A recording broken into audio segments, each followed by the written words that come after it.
Cut their throats, draw your pentagrams, hug your familiars. We're talking about the new Netflix original series, The Chilling Adventures of Sabrina. Spoiler alerts ahead.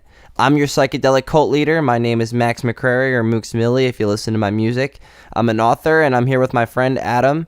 Since this is our first video, I'm going to run you through our format real quick. We're going to binge watch a show, movie, or book, or album, or pretty much whatever the fuck we want, and then we'll discuss it and come up with 7 lessons from whatever topic we'll choose. We'll discuss for them from a philosophical or a writer's standpoint. Feel free to check out any of my books or music, debate me, attack me, tell me you love me, tell me you hate me, tell me some witchy shit in the comments. Okay, lesson 1. Do as thou wilt.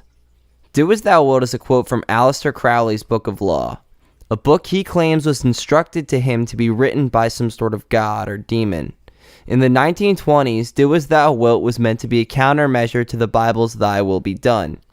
Doing your own will puts the individual in the place of God, according to Crowley when he wasn't doing sex magic or something else. With Sabrina, we see the do as thou wilt come up rather frequently, but it's challenged because everyone in the church isn't doing what they want. They're doing what Satan wants, until they don't, making them pretty much just every other religion governing how everyone lives their life. Crowley would hate the Church of Night and would probably be proud of Sabrina for not doing what they said. Though out of the story, we see Sabrina do whatever she wants to the extent while also encouraging others to do the same, despite the fact it goes against Satan himself. The philosophy of this quote is controversial, but a lot of it is really influential. People have adapted Crowley's writings into their work. Jay-Z, the Beatles, and a number of other highly referential people. But maybe we'll talk about that in a later video. Number 2. Authority justifies shitty behavior. Authority justifies shitty behavior. The Church of Night in this series represents authority, and that blindly following authority is stupid as shit and will probably lead you to do something ridiculous, like kill people, offer yourself to be a cannibalistic sacrifice, or sell your soul to Satan. This sort of mindset is how war atrocities occur, and you can see it reflected in the way the church acts, like killing someone and eating their body for a holiday is perfectly normal. In Sabrina, we see authority normalize shitty behavior to the point where the church that is supposed to be the anti-church does pretty much exactly the same things as every other religion. It's restrictive, it involves giving up part of yourself. We even see people believing that the word of Satan comes from people who are really nothing more than figureheads. And again, during the feast, we see that that's complete bullshit and that everyone is actually doing what they want in general, which is manipulative and hypocritical, and I love it. Number 3. Choose your own coven.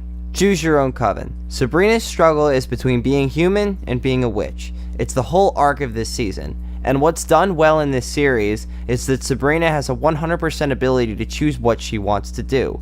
She's able to act in her own will. In doing this, she's able to keep her friends, and she's able to remain a witch, giving herself 2 covens, both of which she doesn't fit into entirely, but both of which she chose herself, which makes them both special. Lesson 4. Being different is something to be celebrated.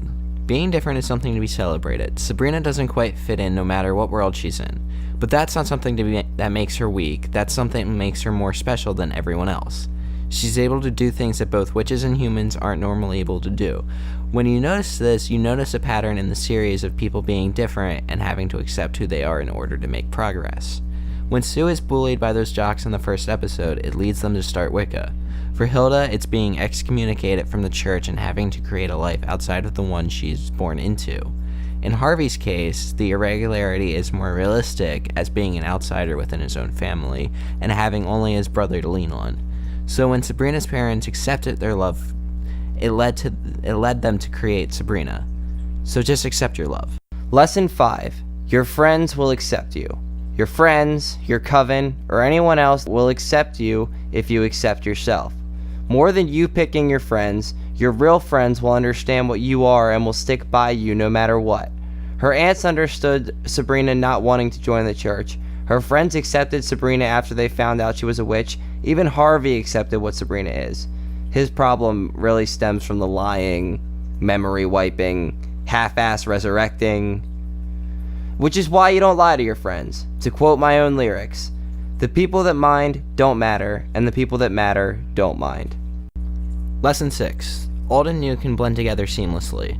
Old and new can blend together seamlessly. The setting, the directing, the acting, and especially the lighting all culminate to create this fantastical real world.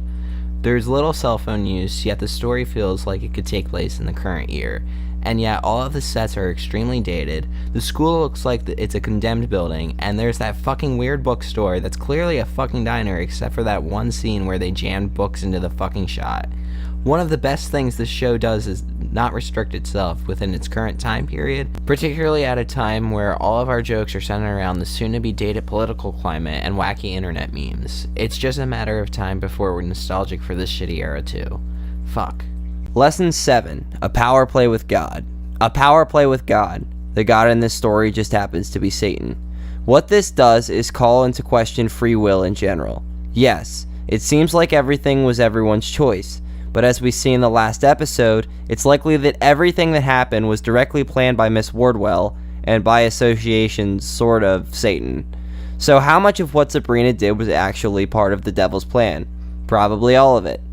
It's sort of like a person being pulled toward a waterfall. Everyone struggles and fights, they may even slow it down, but the water just keeps rushing toward the edge, eventually taking you with it. Something that makes H.P. Lovecraft horror very specifically in this respect, the inevitability of the end. Even delaying it is just delaying it because the inevitability of Cthulhu eating you is coming. You will fall off the edge, you will sign the devil's book, and you will be eaten by Cthulhu, or Satan, or whatever other worldly horror exists. Everyone in the Church of Night acts as though they're ready to do Satan's will, and most of them are, but only so long as it coincides with what they want. Even the original deal the witches make with Satan is an even exchange of power for selling your soul, and that's why Miss Wardwell made the 13 attack the town, because she had to make Sabrina sign the book. Yes, the devil wanted her to do it, but he needed her to do it of her own reasoning. It all goes back to do as thou wilt. That's why she didn't sign the book in the beginning. It wasn't her will she was following. Do as thou wilt, whatever the fuck it is. Do you sacrifice yourself to a cannibalistic holiday? Sure, if it makes you the most popular girl at school. Do you fuck Sabrina's aunt while you have a pregnant wife? Sure, if you're horny. Do you kidnap a baby from its parents if you're scared the parents may kill it? Fuck yeah, you do. And finally, do you sign your soul over to the devil? Sure, if it means saving your friends from the fucking angel of death, why not?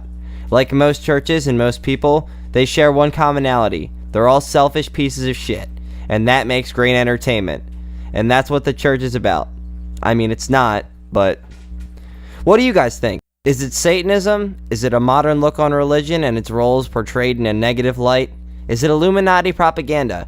Let us know what you freak bitches think. Like, share, fight me in the comments. Do as thou wilt.